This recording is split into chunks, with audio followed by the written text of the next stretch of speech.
Cela fait 16 ans qu'Elisabeth est aide à domicile dans la vallée d'Ossau. Vous allez bien depuis la dernière fois?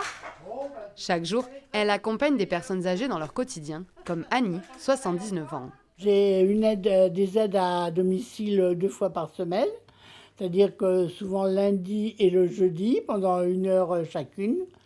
Et pourquoi? Parce que voilà, je suis sous oxygène et j'ai beaucoup de difficultés à me déplacer. Un métier au plus près de nos aînés, mais isolé pour les professionnels. Dans sa journée, Elisabeth n'est presque jamais en contact avec ses collègues. On travaille ensemble sans jamais se voir sur une journée en fait.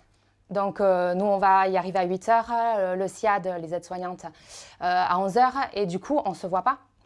Et le fait qu'on soit dans le même bâtiment, ça va peut-être permettre plus de dialogue et du coup du mieux pour nos bénéficiaires en fait.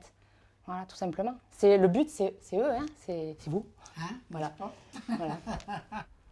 Depuis quelques semaines, c'est ici, dans ces nouveaux bâtiments, que tous ces agents de santé se retrouvent. Laure est l'une des directrices. Ici, nous sommes dans un espace central de nos nouveaux bureaux de la Maison intercommunale et des solidarités.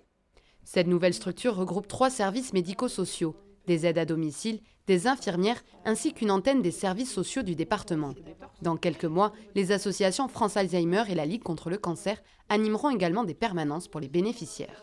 Ils viennent trouver toutes les réponses aux questions qui se posent par rapport au bien vivre à domicile tout au long de la vie. Le fait d'être avec le SIAD et en même temps les services du département, du coup permettent une qualité de prise en charge optimale pour l'ensemble des bénéficiaires qu'on leur accompagne.